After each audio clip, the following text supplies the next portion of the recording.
Hello, সবাই কেমন আছেন? আশা করি সবাই খুব ভালো, সুন্দর, সুস্থ, হাসিখুশি আছেন। সৌম্য মুখার্জি অশরীরী চ্যানেলে আপনাদের সঙ্গে আজ সোমবার। তো চলুন আমি এর ঘটনাটা বলে দিই। ওই সালমানের আজকে মানে যে ঘটনাটা আমি বলবো সেটা কিন্তু লাস্ট পার্ট। হ্যাঁ, তা আজকে সালমানের ঘটনার লাস্ট পার্ট আমি বলে দিচ্ছি। তার কারণটা হচ্ছে যে দেখুন, যারা দেখেননি তাদের জন্য আমি বলি যে এই হাওড়া, হুগলি আর মুর্শিদাবাদের ৩টে ঘটনা শুনুন। আছে না একটা ভিডিও? প্রথমে ওইটা দেখতে হবে, তারপর শ্মশানের একটা ভিডিওটা দেখতে হবে, তারপরে আরেকটা ভিডিও করেছি যেটা পার্ট 2, প্রথম অংশ আমি বলেছিলাম। দ্বিতীয় অংশটা মানে সোমবার বলবো বলেছি। তো সেইটা সুতরাং ওই মুর্শিদাবাদের ওই ভিডিও, হাওড়া, হুগলি আর মুর্শিদাবাদের ভিডিও ওইটা আপনাকে শুনতে হবে। শ্মশানের ভিডিওটা দেখতে হবে, তারপরের ভিডিওটা দেখতে হবে, তারপরে আজকেরটা শুনতে হবে। তাহলে আপনি কমপ্লিট বুঝতে পারবেন যে কোথায় কোন ঘটনাটা। তবে হাওড়া, হুগলি, মুর্শিদাবাদের ওটা কমপ্লিট আমি একটা ঘটনা বলেছিলাম। এরপরে শ্মশানের ভিডিওটা দিই যে দেখাবার জন্য, কারণ সেকেন্ড পার্টে ওই শ্মশানের অনেক উল্লেখ আছে। আজকে তেমন শ্মশানের খুব একটা উল্লেখ কিছু নেই, কিন্তু কি হয়েছিল আমি পরে তার পরের অংশে আমি আজকে সেটা বলতে যাচ্ছি। তাই 4টে ভিডিও পরপর না দেখলে পরে বুঝতে পারবেন না। প্রথম থেকে দেখবেন না, শেষে 4 নম্বর থেকে শুরু করবেন দেখা। তাহলে আর এইটা দেখবেন, তাহলে পুরো বুঝে যাবেন ঘটনাটা কি। তো চলুন, যারা আগে শুনেছিলেন যে সালমানের সঙ্গে কি কি ঘটেছিল, যে সেই মৌলানা হাফিজের কাছে গেল, সে জল পড়া দিল, তারপর জল টল, সেই রোজ এক ঢোক করে জল খেত, খেতে খেতে ওর শরীরটা আস্তে আস্তে ভালো হলো। ঠিক আছে, ও মোটামুটি একটু মানে কিওর হলো, সেই ইয়েগুলো আর নেই। সেই জ্বর আসা বা সেই রকম জিনিসগুলো আস্তে আস্তে কেটে গেছে। তা তখন ওর মুম্বাইতে ফিরতে 15 দিন বাকি। মানে 15 দিন বাদে ওর মুম্বাইয়ের টিকিট টিকিট কাটা আছে। ও মানে 15 দিন বাদে ট্রেনে চাপবে, কাজের জায়গায় চলে আসবে গ্রাম ছেড়ে। তো এবারে হয়েছে কি, ও একটা কন্ট্রোলের দোকানে গেছে। কন্ট্রোল বলতে আমি বলছি যেটা গ্রাম্য ভাষায় ওরা বলে কন্ট্রোলের দোকান, ওটা হচ্ছে মানে রেশন দোকান। ঠিক আছে, তা রেশন দোকানে গেছে রেশন তুলতে। তো ওখানে গিয়ে ওর একটা ছেলের সঙ্গে আলাপ হয়। ছেলের সঙ্গে যখন আলাপটা হয়, সেই ছেলেটাকে ও কিন্তু আগে চিনতো না, প্রিভিয়াস চিনতো না। এখন যেহেতু সমবয়সী, এক কথায় দু কথায় আলাপ হয়েছে, এবং ও জানতে পারে যে ছেলেটা ওর পিসির বাড়িতে এসছে। ওর পিসির বাড়িটা যেখানে বললো সেটা সালমানদের বাড়ি থেকে 5-7 মিনিটের দূরত্ব, কাছে। তা ও ইয়েকে বলছে, সালমানকে বলছে কথায় কথায় যে আহ, মাছ ধরার কথা এসছে। তখন বলছে যে হ্যাঁ, সালমান দা, তুমি খুব ভালো মাছ ধরো আমি জানি। বললো, তখন সালমান বলছে যা, আমার এই মাছ ধরার বদনাম তোমাদের ওখানেও চলে গেছে। বলছে যে হ্যাঁ, কি আছে, সেরম ভেবো না, আমিও মাছ ধরতে কিন্তু খুব ভালোবাসি। আমিও মাছ ধরতে ভীষণ ভালোবাসি, আমারও কিন্তু খুব নেশা। তা একদিন একটা কাজ করো সালমান দা, আহ, ভাগীরথীর ইয়েতে তো আমাদেরও বাড়ি, ভাগীরথীর কিনারে তো আমার ওখানে একটা পুকুর আছে আমাদের। তো সেই পুকুরে একদিন চলো, যে মাছ ধরা যাবে। তা সালমান বলছে যে ঠিক আছে, সে যাওয়া যাবে। তারপরে এই দুজনের মধ্যে আলাপ হয়েছে, ফোন নম্বর আদান প্রদান হয়েছে। যাই হোক, ওরও যখন মাছ ধরার নেশা বলছে ওই ছেলেটা, এই ছেলেটার নাম হচ্ছে বিভু। তো ও সালমান বিভুকে জিজ্ঞাসা করছে যে তুমি এখানে কোথায় এসছো? বলছে তো তোমার তো পিসির বাড়িতে এসছি। তারপরে কদিন আছো? তারপরে আমি তো এখন কয়েকদিন থাকবো। তারপরে তাহলে চলো না, সে তোমাদের পুকুরে পরে যাওয়া যাবে, তাহলে কালকেই চলো নদীতে বসি, নদীতে বসি। তা বলছে যে ঠিক আছে, খুব ভালো, আমি যাব। তো বলছে পরদিন তো আপনি জানেন জেঠু যে আমার তো মানে ওই বাঁধা ধরা ঘর। সকালবেলা উঠে, হ্যাঁ, মোটর সাইকেল নিয়ে বেরোলাম, বাড়ির বাজার টাজার করে দিয়ে, নাস্তা পানি করে, আর বাজার থেকে চাট কিনে আনি। তা ওই বিভুকে বলেছি যে বাঘার মাছ ধরবো। তা এক একটা মাছের এক এক রকম চার হয়, এক এক রকম টোপ হয়। হুম। তো এই বাঘার মাছ ধরবার জন্য আলাদা আলাদা স্পট আছে, ভালো ভালো স্পট। মানে কিরকম, যে এক একটা জায়গায় এক এক রকম স্পট আছে, কোথায় কাতলা তুলবো বা কোথায় বোয়াল মাছ খাবে, এগুলো যারা মাছ শিকারী তারা জানে, যে স্পটগুলো তারা বেছে নেয়। তো এ তো মাছ ধরাতে সিদ্ধহস্ত, সালমান সবটা জানে। তো ও বলছে যে আমি চারটা নিয়ে, আমি দুটো হুইল নিয়েছি আমার, তো নিয়ে আমি ওই বিভুকে নিয়ে ওই শ্মশানের বাম দিক ঘেঁষে, বললো একটা ভিডিও আছে, ও ভিডিওটা আমাকে পাঠিয়েছিল, কিন্তু শ্মশানের ভিডিওর মধ্যে ও ছবিটা দেখা যায়নি, আমি দেখেছি। সেটা আমাকে পাঠিয়েছিল। ওর মাথায় ক্যাপ লাইট উপরে, মানে এই মাথায় লাইট রয়েছে একটা। বললো ওই লাইটটা যেখানে যেখানে আমাকে দেখতে পাচ্ছেন ঠিক ওই জায়গাটা আমি চুজ করেছি এবং ওই জায়গা দিয়ে আমরা বসেছিলাম মাছ ধরতে। তা বললো ওই 4টে নাগাদ বসেছি। হুম। তা আমার তো ওই ব্যাগে একটা চার্জার লাইট আমার থাকেই সবসময়। তো যাই হোক, আমি সেই 4টা গুছিয়ে আমি আর বিভু দুজনে মাছ ধরতে বসলাম। বলে ও মাছ ধরবে কি, ও আমার হুইল দেখেই বাচ্ছে না। মানে অত দামি মানে ছিপ তো, মানে আমি আগেই বলেছি 32-33 হাজার টাকা একটা সেট। তা বলছে সলমনদা আমাকে এইরকম একটা সেট তুমি ইয়ে করে দেবে, এই দারুণ ছিপ। বলে ও আমার ছিপ নিয়ে ঘাটাঘাটি করছে। আমি বললাম, আরে ভাই মাছ ধরো। তা দুজনে ছিপ ফেলে বসে আছি। তা বসে এই 8 ঘন্টাটা হয়েছে। তা বলছে যে ওর পিসি ওকে ফোন করেছে যে কোনো একটা কাজটা যে আছে, যে তুই একটু আয়। তা বলছে যে সালমানদা তুই মাছ ধরতে লাগো, আমি আসছি, পিসি ডাকছে কেন দেখে আসি। তা বলে ঠিক আছে যাও। তা বলছে যে আমি তো বসে আছি। বললো কাকু আস্তে আস্তে সূর্যটা মানে টকটকে লাল হয়ে একদম ভাগীরথীর ওই পশ্চিম দিক থেকে ওই ইয়েতে যাচ্ছে, আর ওখান থেকে ওই চড়াটা দেখা যাচ্ছে। যে চড়াটায় বসে আমি শ্মশানের উল্টো দিকের চড়াটায় বালি চিকচিক করছে, হ্যাঁ, ওই আলোটা পড়ে, যে চড়ায় বসে আমি বোয়াল মাছ ধরতে গিয়ে ভয় পেয়েছিলাম, এবং পালিয়ে এসেছিলাম, ওই চড়াটা কিন্তু ওখান থেকে দূর থেকে দেখা যায়। তো যাই হোক, আর নদীতে ওই জাল ফেলতে ফেলতে নৌকা নিয়ে ওই মাঝিগুলো যাচ্ছে, হ্যাঁ, আর পিছনে পাখির ঝাঁক বলে একটা মানে সে অপূর্ব দৃশ্য, মনে হয় যেন ক্যালেন্ডারের ছবি একটা। বলে এখন আমি মুম্বাইতে বসে আপনাকে অডিওগুলো করছি, আর আমার এই কথা বলতে বলতে আমার গ্রামে যাওয়ার জন্য আমি মানে পাগল হয়ে গেছি, এমন অবস্থা, মানে মনটা খারাপ লাগছে আমার। তো যাই হোক, তো বসে বসে ওটা মাছ ধরছি, হ্যাঁ, ওই রকম সিন। আস্তে আস্তে আস্তে আস্তে সন্ধ্যা হয়ে যাচ্ছে। তা আমি 15-16 মিনিট বাদে ওই বিভুকে একটা ফোন করি, যে ও তো আসবে বললো, আসছে না। তা আমি বললাম কি হলো বিভু, তুমি আসছো না? তা বলছে যে সালমানদা আমি একটু ওই পিসি একটা এ, কাজ দিয়েছে, আমি একটু আটকে গেছি, তুমি ধরতে লাগো, আমি যাচ্ছি। তা সালমান বলল যে আমি বুঝে গেলাম যে ও আর আসবে না। তো আমি মাছ ধরতে থাকলাম। তো টোপ পাল্টাচ্ছি, ফেলছি, হচ্ছে না। তো চিন্তা করছি যে একটা হোক, অন্তত একটা হোক। তা এই করতে করতে যখন সন্ধে হয়ে এসেছে, তখন, আর আমি তো একা হয়ে গেছি না, আমার বাম দিকে শ্মশানটা। তো বলছে পাশের ছিপটায় দেখলাম টান পেল। তা টান পেলাতে আমি ওই খিচ মেরে টেনে তুলেছি ছিপটা, দেখছি হ্যাঁ মাছ গেঁথেছে। তা খেলিয়ে তাকে মিনিট 10 ধরে খেলিয়ে তাকে পাড়ে তুললাম। তা পাড়ে তুলতে তা ও আমাকে বলছে যে দেখুন আমি মাছ ধরতে ভালোবাসি, কিন্তু পরিবেশের ভারসাম্য বজায় রেখে, কারণ আমি যে মাছটাকে দিয়ে খেলিয়ে তুললাম সেটা বাগান মাছই, কিন্তু হ্যাঁ, ওটার ওজন খুব কম, মানে কিলো 3 কিলো ওজন। কারণ এই মাছগুলো অনেক বড় বড় হয়, বিশাল বড় হয়, 100 কেজি পর্যন্ত হয় এই মাছের ওজন। তো আমি ওকে না, বড়শিটা ওর মুখ থেকে খুলে সেই ছাগল ছানার মতো গায়ে আদর টাদর করে আমি জলে ছেড়ে দিলাম। আমি বললাম, যা আরো বড় হ। বললো আমি মাছটাকে ছেড়েছি, বলছে হঠাৎ না কে বলে উঠলো, এই যা বোকা ছেড়ে দিলি, এই যা ছেড়ে দিলি মাছটা। ঠিক এই কথাটা। সালমান চমকে গেছে। সালমান বলছে যে এ কি ব্যাপার, কে বললো এই কথা? বললো মাছটা আমি গায়ে হাত বুলিয়ে আদর করে আমি ছেড়ে দিয়ে বলছি যা বড় হ। হট করে কেউ যেন বলে উঠছে যে এই যা বোকা ছেড়ে দিলি। কে বলবে, ওখানে তো আশেপাশে কেউ নেই। আর আমার না যেটু আবার সেরকম অনুভূতি হচ্ছে, মনে হচ্ছে না জ্বর আসবে এরকম একটা ভাব। হাত পাগুলো কেমন যেন করছে, মিস করছে। জ্বর আসার আগে যেমন না দেখবেন পায়ের পাতা আর হাতের এই সমস্ত তালু টালুগুলো না গরম হয়, আপনারা তো সবাই বুঝতে পারেন। তো সবার যা হবে একই রকম হবে অনুভূতিটা জ্বর আসার আগে। বলে আমি তো মানে জোর করে আটকে যাই। আমি যে না, নিজের মনেই বলছি যে আমার সিক্স সেন্স বলছে যে সলমান এখান দিয়ে ওঠার দরকার নেই।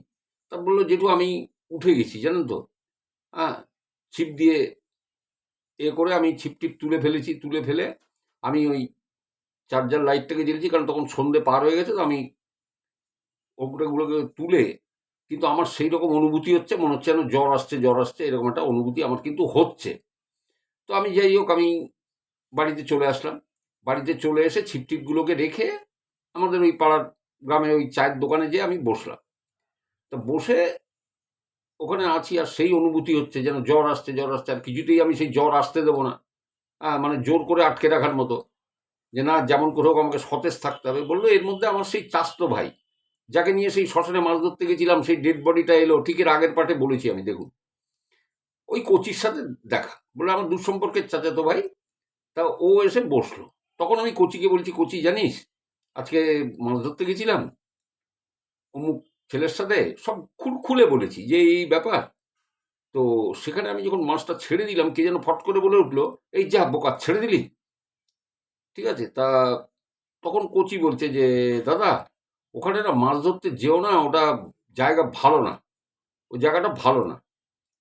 তা বলছে অনেকদিন তো আমার তো গ্রামের সঙ্গে তো মানে কানেকশনটা, আমি তো সেই অল্প বয়সে আমি চলে গেছি দেশ ঘুরবো বলে, সেখান থেকে আমার এই মুম্বাইয়ের এই কাজে ঢুকে পড়া। তো আমি তখন কোচিকে জিজ্ঞেস করছি, হ্যাঁ রে কোচি, ওই যে পতাকাগুলো, ওই যে পোতা আছে না আমাদের শ্মশানে, হ্যাঁ, তো ওই কি রে ওটা? তখন বলছে যে, বলে এ সম্বন্ধে আমার কোনো কিন্তু ধারণা ছিল না দাদা, জেঠু।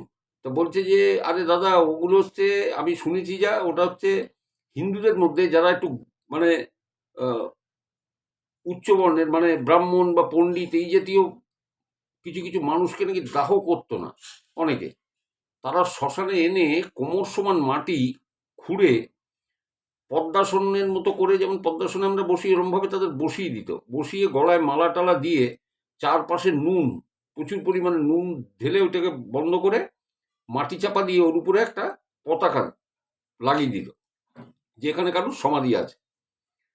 তো তখন আমি বললাম, যা, এটা হয় নাকি?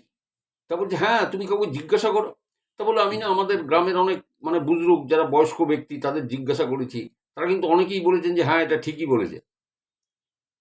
এরকম সবাইকে কিন্তু মানে খুব মানে পণ্ডিত লোক বা তাদের শরীর দাহ না করে ওইরকম সমাধিস্থ করা হয়। তো তখন বললে যে আমি তো তাহলে খুব পাপ কাজ করেছি, ওই শ্মশানের উপর দিয়ে আমি ওই পতাকার উপর দিয়ে পাড়া দিয়ে গেছি, অন্য ধর্মের হলেও তারা আমার গুরুজন। হুম, এটা তো আমার তো উচিত হয়নি। তা আমার মনটা খুব খারাপ হয়ে গেল শুনে যে এইরকম এরকম ব্যাপার। তো জানি না, তো যাই হোক, আমার আল্লাহর কাছে আমি ক্ষমা চেয়ে নিলাম যে আমাকে ক্ষমা করো, আমি তো বুঝতে পারিনি যে এইরকম এই পতাকাগুলো এই জন্য রয়েছে। আপনারা দেখেছেন সেই পতাকা ভিডিওতে, যদি না দেখে থাকেন দেখে নেবেন। তো যাই হোক, আহ, বললো যে আমি এরপরে বাড়ি চলে আসি। বললো আর কোথায় যায় জেঠু, জ্বর, আমার জ্বর 101, 102, 103, ক্রমশ জ্বর বাড়ছে। আর আমি মানে নিজেকে ঠিক রাখছি যে আমি কিছুতেই আমার সেন্স হারাবো না, আমি কিছু বললো। পাড়ার দু একজন এসে ইয়ে করেছে, তারা বলছে যে ইয়েকে দাও, সলমনকে হসপিটালাইজড করো, তা নাহলে মুশকিল আছে। হ্যাঁ, এ তো মানে তর্কা টর্কা লেগে যাবে, মানে মুশকিল হয়ে যাবে। বললো এরপরে আমার আর কিছু মনে নেই, এরপর আমার আর কিছু জানি না, আমি এই সমস্ত কথা শুনছি, আর কিছু আমার মনে নেই। একটা দিন মানে আমি খেয়েছি না খাইনি, আমি পেশাব করেছি না করিনি, হুম, আমি কোথায় ছিলাম না ছিলাম, মানে কোনোটা আমার মেমোরিতে কিছু নেই। যখন আমার মানে আমি চোখ খুলি, আমি দেখি আমি আমাদের হসপিটালে শুয়ে আছি, আমার মাথার পাশে আমার মা, আমার স্ত্রী, তারা। তো আমি চোখ খুলে প্রথমে বলি আমি এখানে কেন? তাও আমার মা আমার স্ত্রী আমার দিকে অবাক চোখে তাকায়, তখন আমার গায়ে জ্বর। তা আমি তখন আমার স্ত্রীকে প্রথম কথা নাকি আমি বলেছিলাম যে এই আমার ছিপ কোথায় রে, আমার ছিপ কোথায়? বলার পরে আমার মনে হলো আরে কি হলো, আমি তো হাসপাতালে শুয়ে আছি, এ তো আমি ভুলভাল বকছি, মানে আমি নিজেই বুঝতে পারছি যে আমি ভুল কথা বলছি। তার জন্য আমি চুপ করে গেলাম যে আর কোনো কথা বলবো না, কথা বললেই আমার মুখ থেকে ভুলভাল বেরোবে, তার মানে আমি অনেক ভুল কথা বলেছি, আমি নিজেই বুঝতে পারছি। এবার কি ভুল বলেছি তো আমি তো আর জানি না, ওই ইয়ের অবস্থায়, অজ্ঞান অবস্থায়। তার যাই হোক, আমি কারণ আমি দেখছি যে আমার স্যালাইন চলছে, হ্যাঁ, ইঞ্জেকশন চলছে, হ্যাঁ, স্যালাইনের বোতল ঝুলছে আমার সামনে, শরীরে স্যালাইন ঢুকছে। তো যাই হোক, এই করে আমার তো যখন আমাকে ছুটি দিল, আমি বাড়িতে এসে যখন একটু সুস্থ বোধ করি, তখন বউকে জিজ্ঞাসা করেছিলাম যে হ্যাঁ শোন, আমি, ওরা তুই বলে স্ত্রীকে। তা বলছে যে দেখ এই আমি কি কি বলেছিলাম রে হাসপাতালে, বলছে যে তুমি অনেক ভুলভাল কথা বলছিলে, তুমি বলছিলে এই সাদা চোখ দেখাবি না, এই সাদা চোখ দেখাবি না, এই আহ, এই টোপ পাল্টা, এই টোপ পাল্টা। অন্য টোপ দে, এই ছিপটা এদিকে দে, এই ছিপটা এদিকে দে, হ্যাঁ, এই সাদা চোখ দেখাবি না। হুম তারপরে বলছে যে এই মাছটা ছেড়ে দিলি বোকা, এই সমস্ত কথা বলছিলে তুমি। তো বলছে আমি এইসব কথা বলছিলাম, বললো হ্যাঁ। তো বললো যাই হোক, আমি এরপর তো মা রেগে টেগে আমার সেই ছিপ টিপ সূর্য সব সানসেটে তুলে দিয়েছে। ঘরের মধ্যে সানসেট করা থাকে জানেন, আমাদের ওই বাড়িতেও ছিল। তো সানসেটের পরে তুলে রেখে দিয়েছে। তা তুলে রেখে দেওয়াতে এইবারে আমি তো আর মানে শরীরটাও খারাপ, সাথ দিচ্ছে না, দিচ্ছে না। কয়েকদিন বাদে যখন মানে আমার মুম্বাই যাওয়া ক্যান্সেল হয়ে গেল, আমি এইবারে মানে বাড়িতে মানে রেস্টে আছি। আর মা তো তককে তককে আছে, মাছ ধরতে গেলেই মানে ঝাঁপিয়ে পড়বে আমার পরে, ধরতে দিতে দেবে না। তো যাই হোক, কদিন বাদে এইবারে মুম্বাইতে আসবো আসবো ঠিক সেই রকম ইয়েতে আবার ঠিক করেছি যে মুম্বাইতে ফিরে আসবো। তো আমি মাকে বাড়িতে মার সাথে ঝগড়া আছে যে একটুখানি মাছ ধরি, ঠিক এরকম একটা ব্যাপার। সেই ঝগড়াঝাটি করে সেই চারটার কিনে আবার গেছি। এবার সেই বিবুদাকে ফোন করেছি যে বিবুদা তুমি আসবে, এরকম বাঘার মাছ ধরবো। তো সেদিন তো তুমি থাকলে না। তা তখন বলছে যে বিবু আমি আসতে পারবো না, আমি তো দুর্গাপুরে কাজ করি, আমি ইয়েতে আছি, কাজের জায়গায় আছি। বলে ও ঠিক আছে। তা এত চার ফার আমি কিনেছি, কিনে টিনে নিয়ে তা আমি বিকেল নাগাদ আমি চলে গেছি। হ্যাঁ, মানে দুপুরের একটু পরে, বিকেলে তো কোনো হয়নি। কিন্তু জানেন তো, একা হাতে চার টোপ এগুলো সব ঠিক করে, বড়শি টড়শি সব মানে ছিপ টিপ সব ঠিক করে বসতে বসতে অনেক টাইম মানে বিকেল হয়ে যায়। হ্যাঁ, তা বললো বাঘার মাছ ধরার জন্য জায়গা থাকা চাই। বলছে বাঘার মাছ সাধারণত উপরে উঠে আসে না, ওগুলো মাটির নিচে থাকে, মাটি কামড়ে একদম একদম নিচে থাকে। এই বাঘার মাছ কোথা দিয়ে আসে, যেখানে পাড় ধসে যায়, নদীর পাড় যদি ভেঙে হুড়মুড়িয়ে ভেঙে পড়ে, তখন ওর গর্তের মধ্যে ইঁদুর, তারপরে পোকা মাকড় থাকে, বাঘার মাছ এইগুলো খেতে আসে। সেই জন্য যেখান থেকে পাড় ভেঙে গেছে এইরকম জায়গা দেখে জায়গা সিলেক্ট করতে হয়, কারণ বাঘার মাছ ওখানে থাকে। তা আমি চার টোপ টোপ সব নিয়ে গেছি, আর আমার চার্জার লাইট ওই ব্যাগের মধ্যে। তা আমি এবারে গেছি আমাদের বাড়ির থেকে বেশ কিছুটা দূরে, ওখানে শ্মশানটা নেই, ওখান থেকে শ্মশানটা দেখা যায় না। হ্যাঁ, ওখানে একটা ওই মতো ছিল, পাড় ভেঙে গেছে, তো ওই একটা কালী মন্দির কি জমিদারের বাড়ি আমি জানি না, বহু পুরনো, আমার জন্মের আগে ওটা ছিল, ওটা পাড় ভাঙা অবস্থায়। ওর খালি রোয়াকটা আছে, মানে বারান্দাটা আছে, ঠিক ওর নিচেটা দিয়ে আমি মাছটা ধরতে বসেছি। মানে আমার মাথার, আমি যেখানে বসেছি আমার পিছনে 4-5 ফুট উঁচু, তার উপরে সান, মানে ওই ইয়েটা রয়েছে, ওই ইয়েটা রয়েছে আর কি, সান করা ওই মেঝেটা খালি রয়েছে। আর এতে তো সব ভেঙে পড়ে গেছে, খালি সানটুকু করা আছে। আর সামনে ভাগীরথী নদী, একটু বর্ণনা দিয়ে দিই। পিছনে ওই সান করা ওই যে উপরের ওই জায়গাটা, যেটা জমিদার বাড়ি বা মন্দির টন্দির কিছু ছিল, যেটা ভেঙে নদী গর্ভে চলে গেছে, খালি সান করা ওইটুকুই আছে। আর আমার ডান দিকে কিছু ঝোপ জংলা, আশেপাশে পরিষ্কার, কেন পাড় ভেঙে গেছে তো খুব একটা গাছগাছড়াই কিছু নেই। ডান দিকে ঝোপ, আর বাঁ দিকে কিছুটা দূরে বাঁশের ঝাড়। হ্যাঁ, একটু উপরের দিকে বাঁশের ঝাড়, তার পিছন দিকে অনেক দূরে দূরে বাড়ি। ঠিক এইরকম একটা জায়গা দেখে আমি বসেছি, কারণ শান্ত পাড় ভাঙা জায়গাতেই বাঘার মাছ আসে। এইবারে মাছ ধরতে বসেছি। ও মা, তো ধরতে বসে এইবারে মানে প্রে করছি যে ভাই একটা খা, ছোট হলে ছেড়ে দেবো, কি আছে। হ্যাঁ, আমি তো বড় মাছ নিয়ে যাবো, আসলে মাছটা ধরাটাই আনন্দের। হ্যাঁ, ওদের মাছ ধরে খাওয়াটা কিন্তু আমার কাছে কোনো ব্যাপার না। তো সব শিকারীদের কাছে তাই শিকার করাটা আনন্দের। তো বলছি আমি প্রে করছি একটা খা। এবারে মা বারণ করে দিয়েছে বারবার, তুই কিন্তু রাত্রিরে মাছ ধরবি না, তুই কিন্তু সন্ধ্যের পরে থাকবি না। তা আমি মাকে বলে এসেছি যে না, আমি চলে যাব। এদিকে সন্ধে তো হয়ে এসছে। তা আমি ওই চার্জারের লাইটটা একটু বাড়িয়ে দিয়েছি, এবারে চার্জারটাকে, লাইটটা একটু বাড়িয়ে দিয়েছি, কেন রাত্রি হয়ে গেছে। তা আমি মানে খালি প্রে করছি এটাই লাস্ট, কিন্তু এই লাস্ট টোপাটা আমার শেষ হচ্ছে না। যেবারে খেলো, না খেলো ছিপ গুটিয়ে বাড়ি যাও। আপনারা দেখবেন যাদের নাকি তাস খেলার নেশা, তারা অনেক সময় উঠে যেতে যায় বেলা অবধি, সেই খাওয়া নেই দাওয়া নেই। তারপরে আরেকজন বললো এই আর একটা দান খেলি, একটা দান। ঠিক এইরকম টাইপের, সেই দানই আর শেষ হয় না। ঠিক এই মাছ ধরার ক্ষেত্রেও তাই একই, এই এইটাই লাস্ট টোপ আর শেষ হচ্ছে না। খেলে খেলো, না খেলে না খেলো, বলে আমি এরকম করে টোপ পাল্টে যাচ্ছে, টোপ দিয়ে যাচ্ছে, কিন্তু হচ্ছে না। লাস্টে এক সময় আমাকে মানে আর আমার না সেই অনুভূতি আবার আসছে, জানেন তো, কেমন আবার সেই হাত পাগুলো কিরম লাগছে, জ্বর আসার আগে যেরকম অনুভূতি, আবার সেই অনুভূতি আসছে আমার। তা তখন আমার সিক্স সেন্স আমাকে বলছে, সালমান উঠে পড়, আর দরকার নেই, মাছ ধরার দরকার নেই, উঠে পড়ে এবারে। তো আমি কি করব, আমি তখন ভাবছি না আমি উঠে যাই, হ্যাঁ মাছ খেলো না। তো আমি ছিপ টিপ আস্তে আস্তে গুটি, ওই ছিপগুলো না ফোল্ড করা যায় যেটু, আমার যে ওই 32-33 হাজার টাকা দামের ওই যে হুইলগুলো আছে, ওগুলো ফোল্ড করে নেওয়া যায়, ছোট করে নেওয়া যায়। তা আমি না ওই চার্জারের লাইটটা কমিয়ে চার্জারের লাইটটা বন্ধ করতে যাব, হঠাৎ দিকে আমার ডান দিকে যে যে ঝোপটা বলেছি, ওইখানে কেউ যেন বসে আছে কালো মতো। আমি এই কে বসে আছে রে, চার্জারের লাইটটা না খুব জোরে বাড়িয়ে দেখছি, না কেউ তো নেই। বললো না আমি তো কাউকে দেখলাম ওখানে বসে আছে। তো যাই হোক, আমি আবার চার্জারের লাইটটা কমিয়ে দিয়ে, হ্যাঁ বন্ধ করে দিয়ে আমি ছিপটা তুলে গোছাবো, হ্যাঁ সুতোগুলো এরকম গোটাচ্ছি, আবার দেখছি ঝোপের পাশে ঠিক ওইখানে কে যেন বসে আছে। এরকম দুবার দেখেছি। তারপর খুব ভালোভাবে তাকিয়ে দেখছি, না কেউ নেই।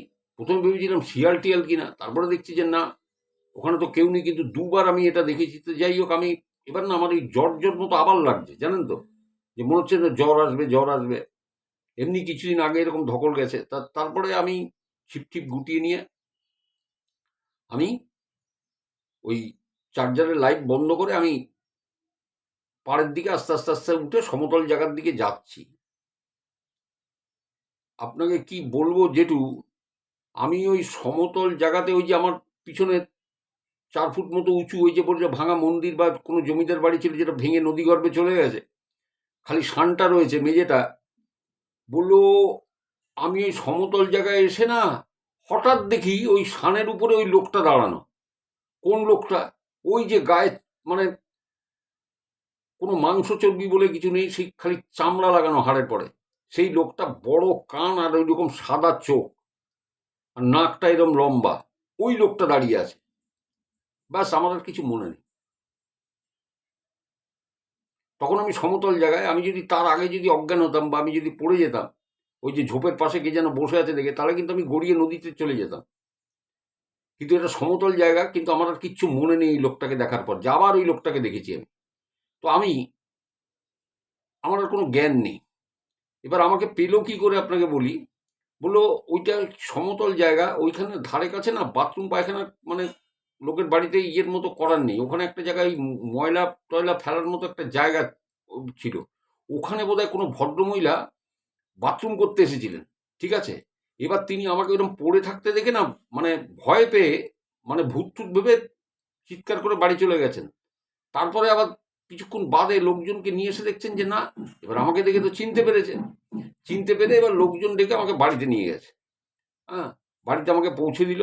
তো পৌঁছে দিয়ে ওই অজ্ঞান অবস্থায় যখন আমার জ্ঞান এসছে, তখন বাড়ির লোক জিজ্ঞাসা করছে যে কি হয়েছিল। তার না কিছু না, ওই মাথাটা একটু ঘুরে গেছিল, মাথাটা একটু ঘুরে গেছিল, ঘুরে ওই আমি এরকম অজ্ঞান হয়ে গেছিলাম। তো যাই হোক, এবার বোঝেন তো, মা বউ যারা থাকে তারা তো এরকম চিল্লাবেই। তো সেই দিনের মতো হলো, যাক আমার আর জ্বর আসেনি। অনেক কষ্টে সামাল দিয়েছি, কিন্তু যেটু আমার খুব ভেঙে গেছিল। মানে আমার না, মানে ওই যখন সেকেন্ড টাইম আমি মাছটা ধরতে বসি বাগার মাছ, আমার আত্মবিশ্বাসে খানিকটা মানে ঘাটতি এসে গেছিল, কমতি এসে গেছিল। নিজের পরে সেই বিশ্বাসটা, সেই জোরটা যেন কোথায় আমি হারিয়ে ফেলেছিলাম। আর এই অজ্ঞান হয়ে যাওয়ার পরে বলো আমার হেলথও মানে খুব আমার ভেঙে গেছিল। মানে মানসিক ইয়েতে আমার মুম্বাই যাত্রা ক্যান্সেল হলো। হুম 1 মাসের জন্য, মানে আমার তো মানে 1 মাস আমি টানা, মানে আমার শরীর খারাপ ছিল, ঠিক আছে, এই ঘটনার পর। তারপরে আমি তো মুম্বাইতে আবার চলে এসেছি। জানি না আমি আবার কমাস বাদে আমি বাড়ি ফিরতে পারবো। তা ফিরে আবার জেঠু, আমাকে কেউ আটকাতে পারবে না মাছ ধরার ব্যাপারটা নিয়ে, আমি তো যাবই মাছ ধরতে। তো দেখি এখন কি হয়। আমি আপনাকে যে এই ঘটনাটা বললাম, আমি একটুও বাড়-চাড় করে আমি কিচ্ছু বলিনি আপনাকে। যেটা ঘটেছে আমি সেটাই বলেছি।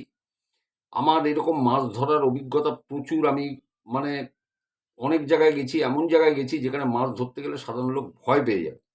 আমি কিন্তু সেইরকম জায়গায় মাছ ধরা ছেলে। আমি আপনাকে এই যেটা বললাম, এবং ও যখন অডিওটা করছে তখন বলছে আমার হাত পা কাঁপছে, দাঁড়ান আমি একটু জল খাই। জল পর্যন্ত ওকে খেতে দেখি, মানে ওর আওয়াজ শুনেছি, জল খাওয়ার আওয়াজ। ও মানে বলতে গেলে ওর গলা কেঁপে যাচ্ছে। ও বলছে আমার হাত পা কাঁপছে। আমি মুম্বাইতে বসে আপনাকে এই ঘটনা বলছি, আমার নিজের হাত পা কাঁপছে। আবার বাড়ির জন্য মনটা পড়ে আছে, জানেন তো। সেই ভাগীরথীর তীর, সেই হুইল নিয়ে মাছ ধরা, সেই বন্ধু বান্ধবদের সাথে শ্মশানের উপর দিয়ে যে সেই ছড় হাতে বা কোচ হাতে মাছ ধরা, এইগুলো আমাকে ভীষণভাবে উস্কে দেয়। তা আমি এই ঘটনাটা আপনাকে বললাম, আমিও আপনাদের জানালাম ঘটনাটা। আজকে শেষ ভাগ আমি বলে দিলাম যে লাস্টে কি হয়েছিল। কারণ দেখুন, টুকরো টুকরো জিনিস মনে রাখা খুব মুশকিল। কারণ আমি বড় ঘটনা একটা না, 1 ঘন্টা 13 মিনিটের ভিডিও এখানে আছে, দেখবেন আমি বলেছি। এরকম অনেকগুলো ভিডিও আছে যেগুলো আমার 58 মিনিট 1 ঘন্টার ভিডিও আছে, সেখানে আমি বলেছি। কিন্তু কিছু কিছু ঘটনা থাকে যেগুলো একভাবে টানা ওইভাবে বলা যায় না কখন কি হলো। তো যাই হোক, আপনাদের কেমন লাগলো আপনারা জানাবেন। আমি আজকে শেষ ভাগটা বললাম। আর শ্মশানে পতাকার ব্যাপারটাও বলে দিলাম। আমি বলেছিলাম যে এই পতাকা নিয়ে একটা ব্যাপার আছে, পতাকাটা কি অরিজিনাল কি, বসার জায়গাটা নিয়ে ঘটনাটা আমি বলেছিলাম। তো সুতরাং এই 4টে ভিডিও, যেটা হাওড়া, হুগলি আর মুর্শিদাবাদের ঘটনা শুনুন, আমি বলেছি ওই ভিডিও দিয়ে শুরু করবেন। পরে দেখবেন তার পরেই অংশে আছে শ্মশানের ঘটনা, শ্মশানের ভিডিওটা, ওটা দেখে নেবেন। দেখলে আপনি সেকেন্ড, তারপরে যে ভিডিও আছে সেইটা আপনি বুঝতে পারবেন, ওই শ্মশানের উল্লেখ আছে। আর আজকে তো ফোর্থ আমি বলে দিলাম যে তারপরে কি হয়েছিল, সেই জল পড়া দেওয়ার পরে ও সুস্থ হয়ে যাওয়ার পর কি কি ঘটেছিল ওর সঙ্গে, আমি সেইটুকু আজকে আপনাদের বলে দিলাম। তো শুনবেন, এরপরে আরও অনেক ঘটনা আছে। দেখুন, যারা ঘটনা পাঠায় আমাকে, অনেকে বলেন, কেউ একজন বলেছেন এটা মৌলিক গল্প।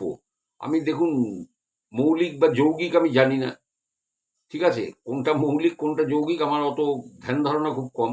মানুষের জীবনে ঘটে যাওয়া ঘটনা তারা আমাকে পাঠান। তারা ঠিক যেভাবে পাঠান, তারা কিন্তু, আমি আপনাদের আগেও বলেছি, তারা কিন্তু ডিটেলসে পাঠান। আমি কিন্তু সব বলি না, আপনারা হয়তো জানেন না। আপনারা সবটা জানেন না, আমি সব ডিসক্লোজ করি না, কারণ আমার এই ফেসটাকে না সবাই বিশ্বাস করে, আমার এই মুখটাকে সবাই বিশ্বাস করে। যারা ঘটনা পাঠায় জানে যে এই লোকটা কোথায় কি বলতে হবে, কোথায় বলতে হবে না। এমন এমন ঘটনা আছে, কেউ সুইসাইড অ্যাটেম্প করেছিলেন, জানেন তো, তারা অকপটে আমাকে বলেছেন। কিন্তু আমি তো আপনাদের কখনো বলেছি? বলিনি। তো এই সমস্ত বিভিন্ন ভিডিওর বিভিন্ন ঘটনার মধ্যে আছে। অনেকে বলেন কি যে, একজন লিখেছেন দেখছি, তিনি অনেক কমেন্ট করেন, ভালোও বলেন, কিন্তু উনি বলছেন মৌলিক গল্প, অমুক তমুক। আমি মৌলিক যৌগিক আমি বুঝি না দাদা। এটা একদম পরিষ্কার। রঘুনাথগঞ্জ থালা এলাকার ওই নতুনগঞ্জ গ্রামের ঘটনা। সালমান, কোনোদিন যদি যাওয়ার সৌভাগ্য হয় যাবেন, যে জিজ্ঞাসা করে নেবেন, হ্যাঁ, যে সলমনকে, হ্যাঁ, এবং যদি জানতে পারেন তাহলে ওর মাছ ধরার ঘটনাও জানতে পারবেন, ঠিক আছে। সুতরাং এখান থেকে, যেমন ধরুন, মেদিনীপুরের একটা বাড়ি আছে, আমি আপনাকে বলি, মেদিনীপুরের ঘটনা, একটা বাড়ি আছে, বাজ পড়ে 4-5 জন মারা গেছিল একসাথে খেতে কাজ করতে গিয়ে। তার মধ্যে একটা লোকের শ্রাদ্ধই করেনি তার ছেলেমেয়েরা। তখন তারা ছোট ছিল, কিন্তু বড় হয়েও তার মা বারবার তাদের বলেছিল যে শ্রাদ্ধটা করতে, কিন্তু করেনি। তার ফল কি হয়েছিল সেই বাড়িটার ছবিও আমার কাছে আছে। কিন্তু উনি লিখেছেন যে বাড়িটা, এটা কিন্তু পাবলিক করবেন না, কারণ পাবলিক করলে ও ফেঁসে যাবে। ও বলছে আমি তো ফাঁসবই, ও ভাসবে। এই সেই বাড়িটা, ও কিন্তু সব দেখিয়ে দিয়েছে আমাকে। ওই জন্য আমি বলি যে দেখুন, যারা আমাকে পাঠায় তারা কিন্তু ডিটেলসে পাঠায়। কারণ সালমান যদি এত ইয়ে করতো, তাহলে সালমান তো বড় লেখক হয়ে যেতে পারত, তাই না? আমার জীবনের যে ঘটনাটা ঘটেছে, আমার মেজো কাকাকে আমি দেখেছিলাম, আমি তো বলে দিয়েছি আপনাদের যে কি দেখেছি আমি। দেখুন, এখানে ভিডিওতে আছে, লিভার ক্যান্সারে মারা গেছিল, ঠিক আছে। তো দেখুন, প্রথমটাই ওই মৌলিক যৌগিক এগুলো করতে যাবেন না। আমি যদি গল্প পাঠ করতাম অডিওতে, সেটা আলাদা জিনিস। আমি তো দেখে দেখে পাঠ করতাম, ভয়েস মডুলেশন করে, এ করে সে করে, হ্যাঁ, তার মধ্যে একটু মিউজিক এনে আমি বোল্ডলি আমি সামনে বসে বলি। তো যাই হোক, সবাই খুব ভালো থাকুন, সুস্থ থাকুন। আর যদি আপনাদের কাছে কোনো এরকম ধরনের ঘটনা থাকে, আমাকে পাঠাতে ভুলবেন না। অনেকেই ওখানে বলেছেন যে কিভাবে জানাবো, আমি বলেও দিয়েছি যে এইভাবে জানাবেন। আমার হোয়াটসঅ্যাপ নম্বর ডেসক্রিপশন বক্সে দেওয়া আছে, ওই নম্বরে এসে হাই লিখে আপনার ঘটনা আপনি পাঠাতে পারেন, ঠিক আছে। আর একটা জিনিস জানবেন, যা আপনি আমাকে বলবেন, কোনো যদি গোপনীয়তা থাকে, হুম, এমনিতে আমি বুঝি যাই কোনটা বলতে হবে কোনটা বলতে হবে না। আমি নিজেই বুঝে যাই, বলতে বলতে অভ্যেস হয়ে গেছে। সেই সলমনের মতো যে মাছ ধরার কোন জায়গাটায় বসলে মাছ হবে, তা আমি সেটা আমি বুঝে যাই। তবুও আমাকে জানিয়ে দেবেন যে আমার নামটা নেবেন না বা কিছু, এরকম অনেক ব্যাপার থাকে। তা আমি সেগুলো মেনটেন করি, চিন্তা করবেন না, ঘটনা পাঠিয়ে দেবেন, আমি নিশ্চয়ই সবাইকে শোনাবো। তো পরের ঘটনার জন্য আমি আজকে ভিডিও ছোট করলাম, একটু কাজও আছে। তো আমি ভাবলাম যে সলমনের ঘটনাটা শেষ করে দিই, শেষ করে দিলাম। পরবর্তী ঘটনার জন্য তৈরি থাকুন। এরকম কোনো সোমবার, বুধবার বা শুক্রবার আমি আসবো, আপনাদের শোনাবো। সামনে বসে আমি গল্প বলি, আমি কখনো অডিও করে বা ইয়ে করে আমি ঘটনা বলি না। তো ভালো থাকুন সবাই, সুস্থ থাকুন, হাসি খুশি থাকুন। আর অশরী চ্যানেলটাকে একটু সাবস্ক্রাইব করে নেবেন, সবার কাছে অনুরোধ। ঠিক আছে? আর ঘটনাগুলো আমি সেদিনও বলেছি যে আপনারা একটু শেয়ার করে দেবেন সবাইকে। যারা যারা আপনাদের পরিচিত আছে তাদের মধ্যে একটুখানি শেয়ার করবেন, তাহলে তারাও হয়তো ইন্টারেস্ট পাবেন। যিনি পাবেন না পাবেন না আলাদা কথা, হয়তো কারোর হয়তো ভালো লাগতে পারে, না বেশ গল্প শুনতে তো ভালো লাগে, তো তিনিও আসতে পারেন, শুনতে পারেন, চ্যানেলটা সাবস্ক্রাইব করতে পারেন। এই জন্য বলি একটু শেয়ার করে দেবেন। তো ভালো থাকুন সবাই, আজকের মতো আসি, নমস্কার।